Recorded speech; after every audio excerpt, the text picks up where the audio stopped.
தானியங்களில் சமைக்கப்பட்ட அரிசி, கோதுமை, கேழ்வரகு இதுபோன்ற தானியங்களில் சமைக்கப்பட்ட மலிவான உணவுகள் இருக்குல்ல, இட்லி, பூரி, பொங்கல், தோசை, இந்த உணவுகள், இந்த பிரியாணி இதெல்லாம் சாப்பிட்டதுனால தான் அடிக்கடி மக்களுக்கு தலைவலி வருவதற்கு காரணம்.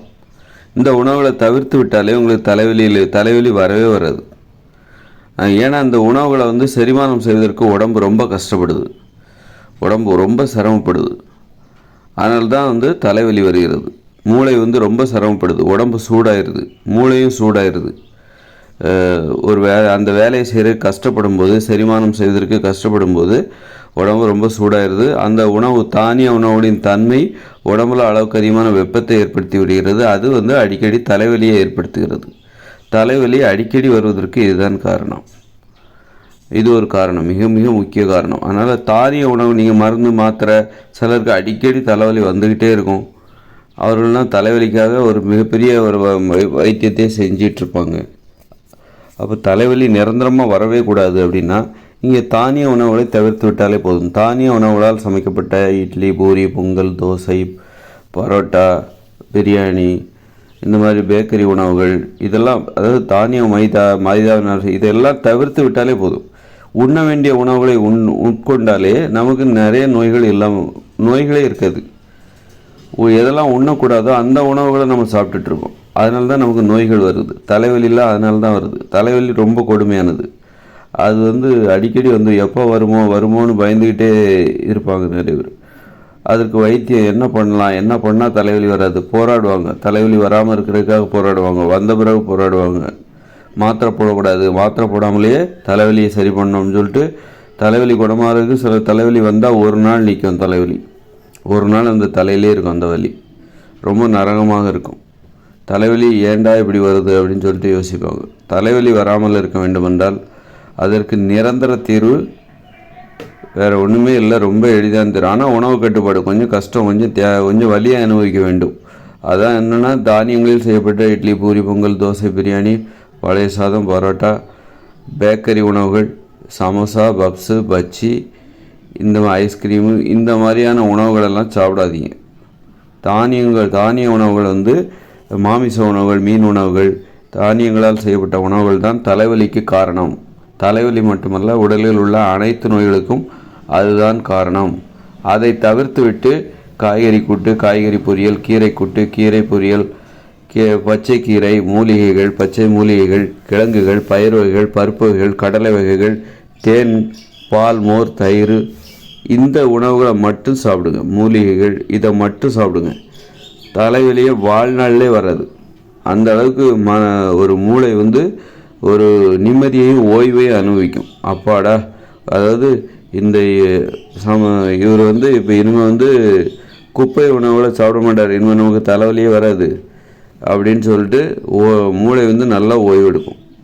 தானிய உணவுகளை இவர் சாப்பிட மாட்டார், இனிமேல் மாமிச உணவுகளையும் சாப்பிட மாட்டார், மீன் உணவுகளையும் சாப்பிட மாட்டார். நமக்கு இனிமேல் தான் நிம்மதியாக இருக்கலாம், கண்டதையும் தின்னுட்டு நம்மளை பாடாப்படுத்திக்கிட்டு இருந்தான் அப்படின்னு சொல்லிட்டு மூளை நம்மளை திட்டிகிட்டு இருக்கும், புலம்பிகிட்டு இருக்கும். இப்போ நம்ம தானிய உணவுகளை தவிர்த்து விடும் பொழுது, மாமிச மீன் உணவுகளை தவிர்த்து விடும் பொழுது மூளைக்கு மிகப்பெரிய நிம்மதி, ஒரு ஓய்வு, நல்ல ஓய்வு. இனிமேல் சுதந்திரமாக வலி இல்லாமல் அது வேலை செய்யும்.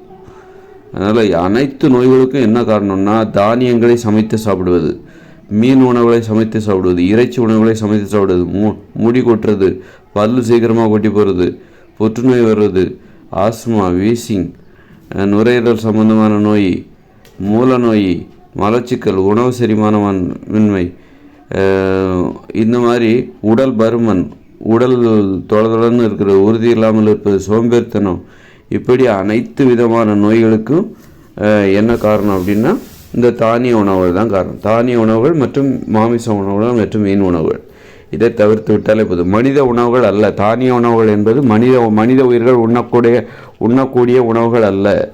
மனித உயிர்களுக்குன்னு இந்தந்த உணவுகளை தான் சாப்பிடணும். அது பறவைகளோட உணவுகளாக இருக்கலாம். தானிய உணவுகள் என்பது பறவைகளோட உணவுகளாக இருக்கலாம். தானியங்கள் நாம் உற்பத்தி பண்ணால் தான் அது வரும். தானாகவே காடுகளில் தானியங்கள் முளைக்குமா அப்படின்னா அதற்கு வாய்ப்பு ரொம்ப குறைவு. நம்ம கோதுமை, நெல்லெல்லாம் பார்த்திங்கன்னா தானாகவே எங்கேயாவது முளைச்சி பார்த்துருக்கீங்களா? நாம் எவ்வளோ நெல் அறுவடை பண்ணுறோம். வயல்வெளியில் எவ்வளோ நெல் அறுவடை பண்ணுறோம். எங்கேயாவது நெல் வந்து தானாக முளைச்சி பார்த்துருக்கீங்களா? எவ்வளோ கோடிக்கணக்கான நெல்மணி விதைகளை நம்ம அறுவடை பண்ணுறோம். அப்படின்னா தானாகவே நெல்மணி முளைக்கணுமா இல்லையா? காடு கரன்னு சொல்லிட்டு தானாகவே நெல்மணி முளைக்கணுமா இல்லையா? எங்கேயாவது முளைச்சி பார்த்துருக்கீங்களா? அது நாமளாக உற்பத்தி பண்ணால் தான் அது வருமே தவிர உற்பத்தி பண்ணி பெருக்கணும். எங்கேயாவது கோதுமை முளைச்சிருக்கிறது பார்த்துருக்கீங்களா? எங்கேயாவது கேழ்வரகு முளைச்சிருக்கிறது பார்த்துருக்கீங்களா? தானாக முளைச்சிருக்கா? எங்கேயாவது புதர்களில் வேலிகளில் எங்கேயாவது இந்த தானியங்கள் முளைச்சி நீங்கள் பார்த்துருக்கீங்களா? அது வந்து நாமளாக பெருக்கிறது. எங்கேயோ ஒரு செடி கிடச்சிருந்துருக்கு ஆதி காலத்தில். ஆதி காலம்னா என்ன, ஒரு 3000-4000 வருஷத்துக்கு முன்னாடி தான். எங்கேயோ ஒரு நெல்மணிகளை பார்த்துருப்பாங்க.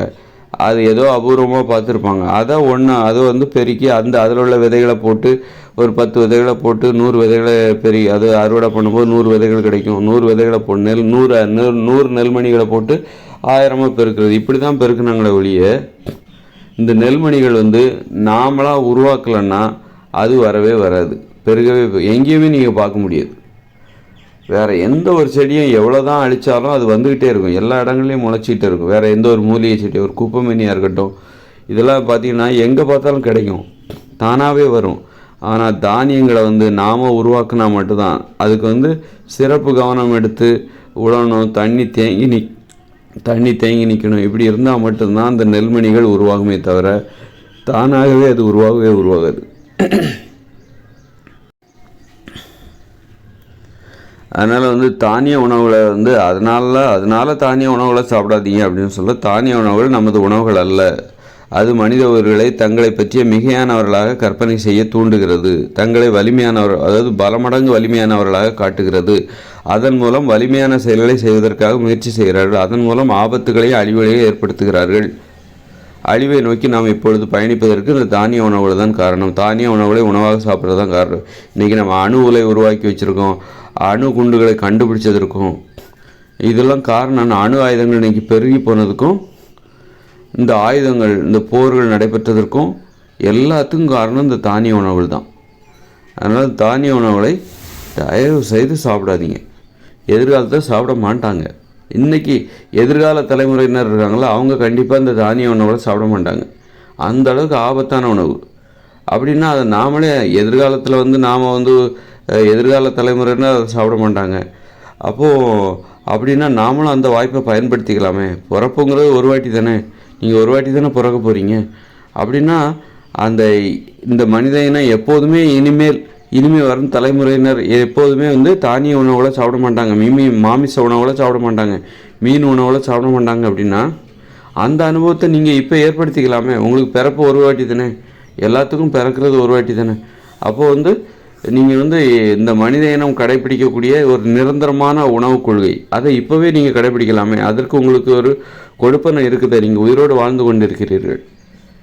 அப்போ அந்த வாய்ப்பு உங்களுக்கு இருக்குதில்ல. நீங்கள் உங்களை வந்து நானும் வந்து சொல்லிக்கலாம், பெருமையாக சொல்லிக்கலாம், நானும் மனித உயிர்களின் உணவுகளை நான் உண்கிறேன், தேவையில்லாத குப்பை உணவுகளை உண்ணவில்லை, அழிவுகளை ஏற்படுத்துகிற நோய்களை ஏற்படுத்துகிற உணவுகளை உண்ணவில்லை அப்படின்னு நீங்கள் உங்கள் குற்ற உணர்ச்சியிலிருந்து உங்களை நீங்கள் தூய்மைப்படுத்திக்கலாமே. குற்ற உணர்ச்சிகளிலிருந்து விடுபட்டு நீங்கள் உங்கள் உடலையும் மனதையும் தூய்மைப்படுத்திக்கலாமே, உங்கள் வாழ்க்கையும் தூய்மைப்படுத்திக்கலாமே. அதற்கு உங்களுக்கு வாய்ப்பு இருக்கிறது. ஏனென்றால் நீங்கள் உயிரோடு வாழ்ந்து கொண்டிருக்கிறீர்கள். ஒரு முறை தான் பிறப்பு. அதனால் அந்த பிறப்பை வந்து நல்லது செய்கிறதுக்கான வாய்ப்பாக பயன்படுத்தி கொள்ள வேண்டும். இது வந்து குற்றம். தானிய உணவுகளை சாப்பிட்றதும் சரி, மீன் உணவுகளை சாப்பிட்றதும் சரி, மாமிசத்தை சாப்பிட்றதும் சரி, அது குற்றம்.